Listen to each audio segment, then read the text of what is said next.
Hello, and welcome to another episode of Payroll Around the World. I'm your host, Louisa Rollenhagen. Payroll Around the World is your all inclusive guide to understanding how payroll operates across different countries. Each episode spotlights a specific country and features interviews with ADP experts on the ground, as well as locals who share their perspectives on work and pay in their homeland. After all, payroll can't truly be global if it isn't local as well.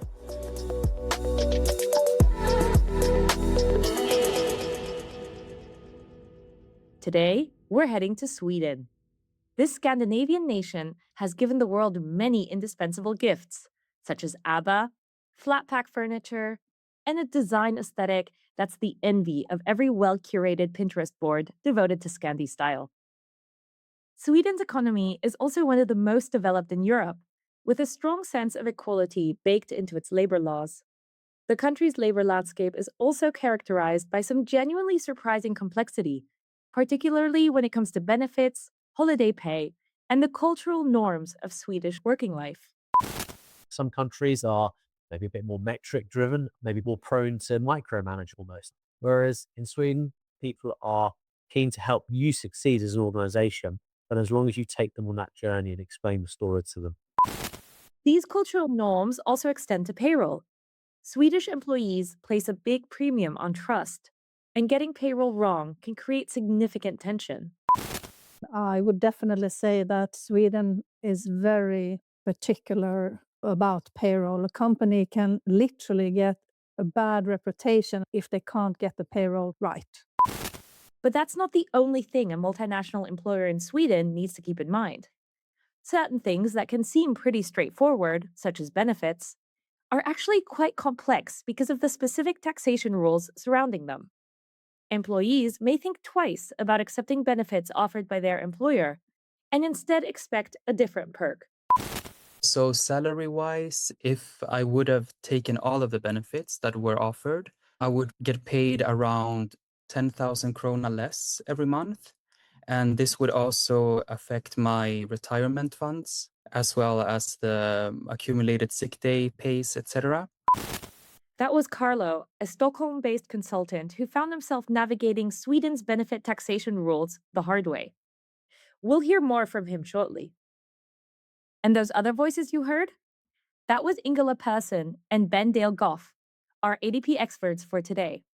They're going to walk us through the ins and outs of payroll in Sweden, and I'm thrilled to welcome them to the episode. Hello, Ingela and Ben. Would you like to introduce yourselves? So my name is Ingela Persson and I'm the Senior Manager of Service and Implementation in Sweden. Hi, my name's Ben Delgoff. I'm now with ADP, running the payroll teams, the service teams, client teams in Ireland, the UK, and the Nordics. Thank you for joining us today. I'd like to kick things off by talking about Sweden's economy and what makes it an attractive destination for international businesses. From a GDP perspective, it's compared to the rest of the EU, it's a bit ahead of the EU, so it's expected to see growth this year of 2.6% compared to the EU stat. I think it's about 1.4, 1.6%. So overall, it's a growing economy. It's a good place to be, hence the reason a number of organizations are based in Sweden. From an employment perspective, I guess unemployment is slightly higher than the EU, it's around about 8%. But looking at the people in country, we do see that it's a highly skilled and a highly educated workforce as well, which is very attractive for organizations to locate to Sweden. That's an interesting point regarding the educated workforce. What other aspects make Sweden an appealing destination for businesses? Apart from the people, as we said, there's a highly skilled workforce, so that's obviously attractive, but also highly adaptable as well. So although industry, I guess it's a broad range of industry within Sweden. So it ranges from maybe slightly older industries, so things like forestry and lumber, all the way to manufacturing and specifically vehicle manufacturing, all the way into more newer industries such as pharmaceuticals and technical. So as I said, there's a broad range of different companies out there.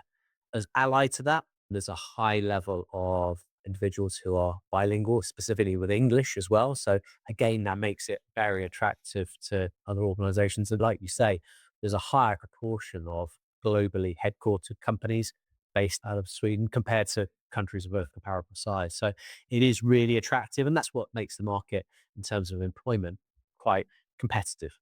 Yes, I think the high number of English speakers plays a significant role for multinationals looking to gain a foothold within the European market. Speaking of, Sweden is a member state of the European Union. While the EU shares many rules and regulations, there are significant differences between countries. What makes Sweden and Swedish payroll different from other EU countries? Or the Nordics, more specifically? Misconception is that the Nordics or Scandinavia are all pretty much the same. And of course, yeah, there are similarities, absolutely. However, they are independent countries which have all got different ways of working and different tax regimes, for instance. So that's a common misconception.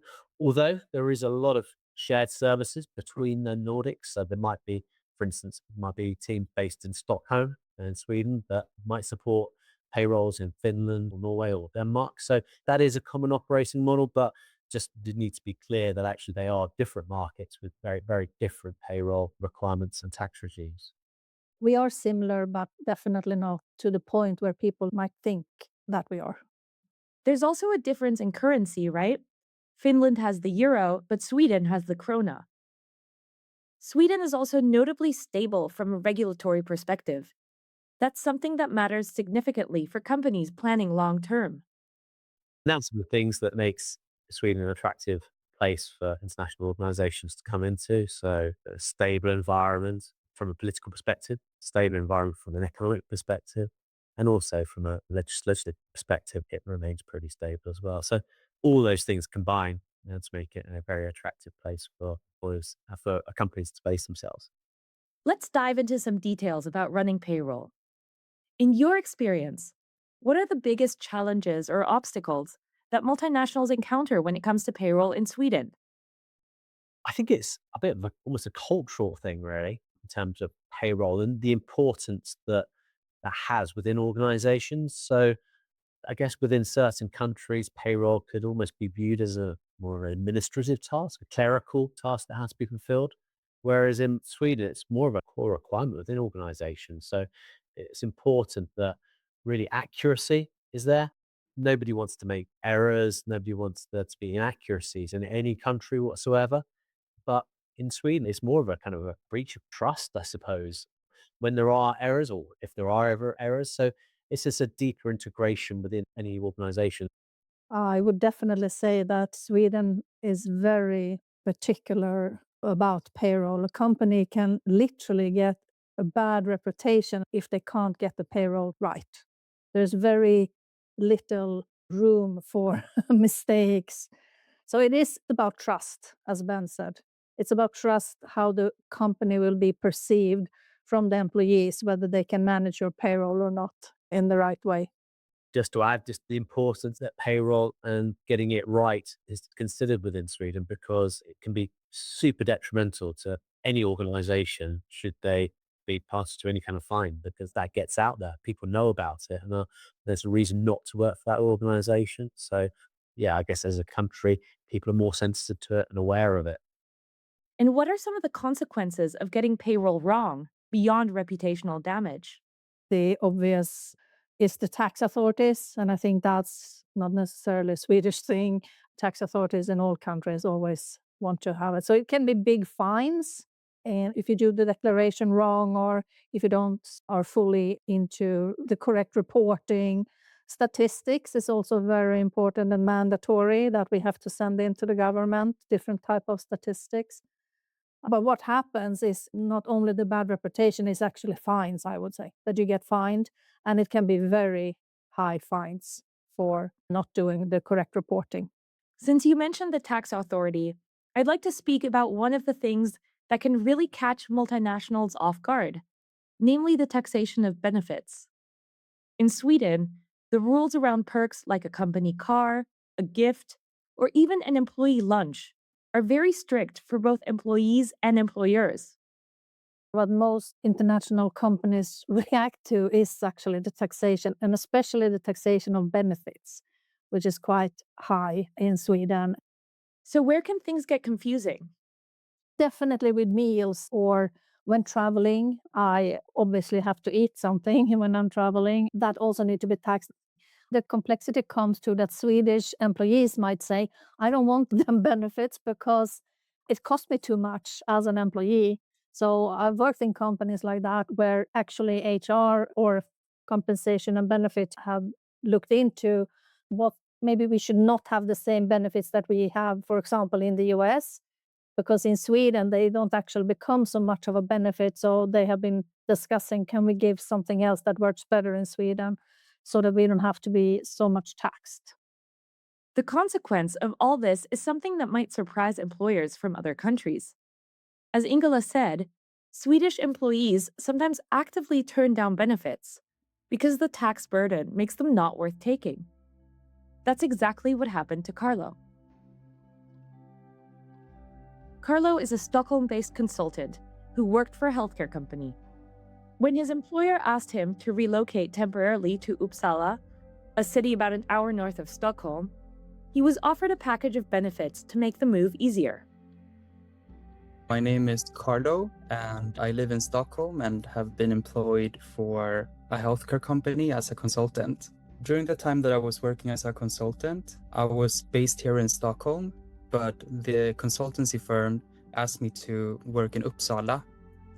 And I was offered different types of benefits. I was offered a company car, paid travel, or accommodation in Uppsala.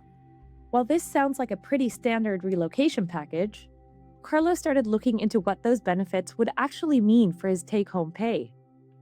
He wanted to make sure he wasn't making any mistakes and got professional advice. Along the way, he discovered that he'd have to pay taxes on many of those benefits. It caught me off guard. I also feel like the employer himself didn't really know so much about the taxation. First, I asked the employer for more information about it, but they couldn't really give that much detail. They just explained that the salary and the pay per hour would change. So I ended up consulting with a lawyer. Taxation is so strict in Sweden, and it comes with heavy penalties if you give false information or if you do not have a complete tax declaration. For that reason, I didn't want any risks, and I contacted professionals in the field. He found that accepting the benefits would have an impact that went way beyond his net pay. So salary-wise, if I would have taken all of the benefits that were offered, I would get paid around 10,000 krona less every month. And this would also affect my retirement funds, as well as the accumulated sick day pays, etc.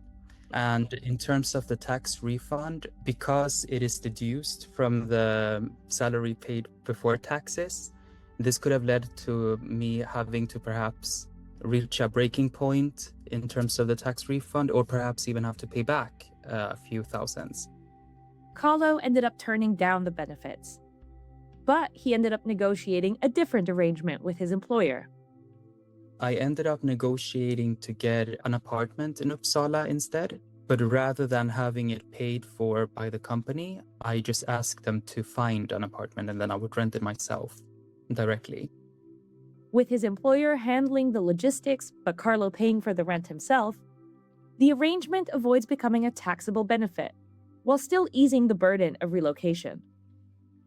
Carlo says the experience permanently changed how he evaluates job offers, especially now that he's in law school to switch up his career. During the pandemic, there were many restaurants and cafes in the area that wanted to donate food, and they actually did so. Then when the tax agency found out that we had received lots of food and pastries, they wanted to tax for that because they said it's benefit.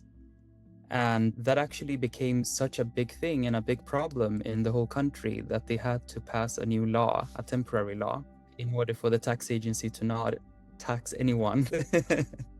Carlo's experience with this kind of complicated taxation system extends back to the pandemic when he was working at a hospital.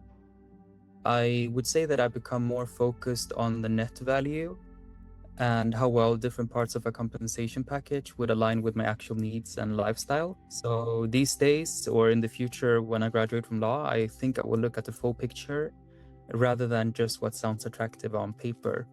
So for sure, it helped me to make more balanced and informed decisions. I was curious about how common Carlo's experience is and how benefit taxation works in practice for employers. So I went back to Ingela and Ben to learn more. So, is there a monetary threshold for things like meals and gifts before they're considered a taxable benefit? Let's say a gift once a year, the absolute maximum is around 40 euros. Got it. I want to talk about another aspect of Swedish payroll that can often be quite confusing for those coming from abroad, namely the complexities around holiday pay. How does this work in Sweden? So in Sweden, we have by legislation, by law, everyone has 25 days. So that is not negotiable in Sweden. But we also have what most international companies react about is that we get an extra pay when we use a vacation day, but we get it after the vacation. So that's a little bit a shame because we could maybe use it for the vacation. So, for example, if you are white collar and you have a monthly salary, you get a percentage on top of your salary when you have used your vacation days. If you have a monthly salary and you have some, let's say, bonus or things like that on top of your salary, especially if you are within sales, I can't find the English word right now, but then that comes out with a 12% extra for that part on the salary. I think it is definitely one of the most questions we get where other countries have difficulties to understand what's going on with that. Ah, okay. So employees receive a 3.8% top up on their salary on top of their regular pay for every vacation day they take, paid out the month after the vacation is used. For hourly and blue collar workers, this figure rises to around 12% of their hourly rate. So basically, you're being paid to take holidays. I love it. Although I absolutely get what you mean about having to wait for the payout until you're back from vacation. There's also a law around when that leave has to be made available, right? I believe it ties back to Sweden's industrial history. By law, we are entitled to have 4 weeks consecutive in a row from June to end of August. So every employer has to, by law, make that happen somehow. And I think that's a very old law that happens from back in the days when we had a lot of industries and the industries closed down in July. You can choose to take them whenever you want, but Swedish people tend to want to take them during the summer, and the majority wants to take them in July. So it's voluntarily. But if someone says, I want to have 4 weeks in a row, you have to provide that as an employer between 1st of June to end of August. I see. And what about unions? Are they very prevalent in Sweden? That's a highly unionized workforce as well in Sweden, which is a little bit surprising, I guess. But I think it's over 80% of the working population in Sweden is a member of the union, whereas for the rest of the EU and the US, it's around about 15 to 25%. So, significantly more in that respect, which I guess when organizations first start working within Sweden, I guess that could promote concern. And a lot of time we've spent working with the unions, but actually it works out well because I think it means there's more dialogue between employees and employers. And actually, the number of disputes, industrial disputes, is really low in Sweden when compared to other countries. So it's a really interesting model to look at. Let's talk about another topic that's hot in the EU right now, namely pay transparency. Sweden is also notably ahead of many EU countries in this regard. If I understand correctly, employers already submit detailed statistics on salaries. Sweden as a country is pretty progressive already. So a number of these requirements are not really new to Sweden because they're in place. So, what are the reporting requirements that employers need to comply with? So it's the salary, the benefits, any type of benefits, different type of leaves, sick leave, parental leave, and also different type of statistics, let's say gender statistic. And now with the pay transparative, we will also have to report on that to what people are within the brackets, the salaries for different type of roles and different type of levels. Overall, the kind of the ethos and the idea of transparency and reporting is already really very well ingrained within the British market. And what are the main required contributions that employers need to make? We have a labor or employer fee or percentage that is around 32%. that the employer has to pay to the tax authorities. Got it. So employers pay a social security levy of around 32% on top of every employee's gross salary. And this funds the country's public health care and welfare systems. This levy includes state pensions. But is it common for employers to offer contributions to private pension plans? That one is also something we get a lot of questions around from international employers. So it's very much expected in Sweden. It's not by law that you have an extra addition bonus payment for the employees. So that varies a lot. It could be stated in the collective agreement, of course, but it's very much expected, almost in any sector these days. So we have several pension companies, let's say, where you can invest your pension money and this extra set of pension money. And then it goes into, it's called My Pension, let's say. So the tax authorities are collecting all of this information. So you can log in an app and see, like, what will it look like when I retire? I want to circle back to something both of you said earlier in the episode. You spoke about the importance of getting payroll right because the trust that employees have in their employers is paramount to a good working relationship. From what I understand, there are also cultural expectations that shape day to day working life in ways that international employers might not be aware of. One thing that really comes to mind is the tradition of fika, an almost sacred ritual. Simply describing it as a daily coffee and pastry break downplays the integral position it holds in Swedish culture. What can you tell me about this? The famous Swedish fika. We don't joke around that. Like, we have days for cakes. Like, we have the cinnamon bun day, which is the 4th of October. We have the semla day.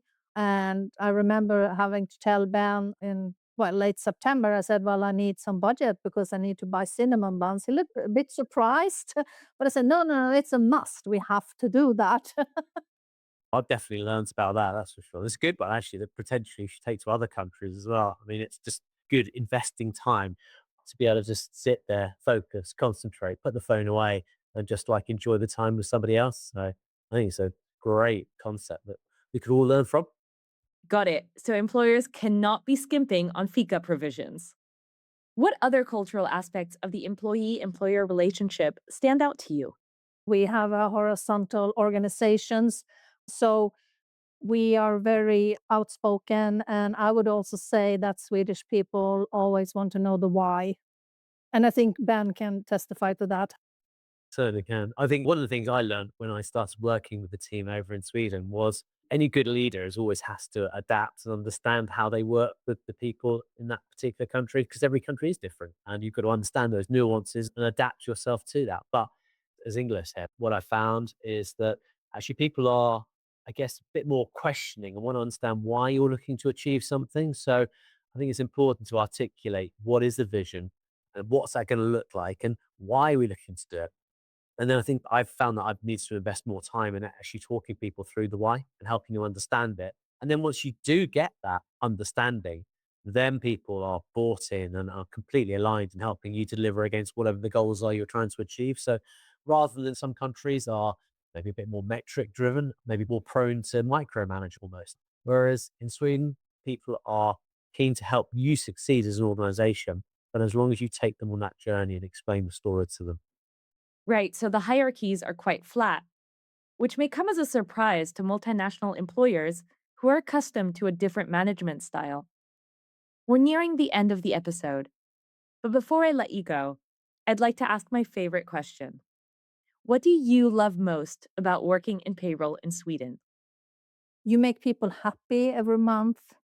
I mean, there is changes once in a while where you have to adjust to, which is good, but it's not too much that it actually creates a super difficult situation for the payroll team.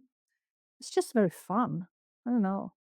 It's a lot of problem solving. And nowadays, as a leader, I also see the potential of how we can improve, take away repetitive tasks and let AI do that. And then we can focus on other things because payroll people are quite skilled in labor law. And we don't use that very much because we're sort of stuck in repetitive tasks.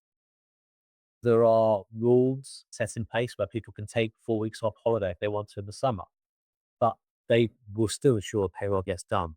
Why is that? Well, people get it, they understand the why. Therefore, because they're empowered and trusted with having bigger holiday allocations, the ability to take holiday at one particular time, but things still get done because people get it and they care. So I think that's probably one of the differences within the Swedish market. That's a great note to end on. Ingela and Ben, thank you so much for joining us today. It's been a real pleasure learning about Swedish payroll, from the cultural importance of getting it right to the surprising complexity of holiday pay and the untouchable ritual that is fika. I hope you got a bit more insight today into the intricacies of payroll and the labor landscape in Sweden. If this episode has piqued your interest, or your company is considering expanding into Sweden, please visit adp.com to learn more. And don't forget to subscribe to learn more about payroll around the world with each new episode. You've been listening to ADP Payroll Around the World, produced by ADP and StoryThings.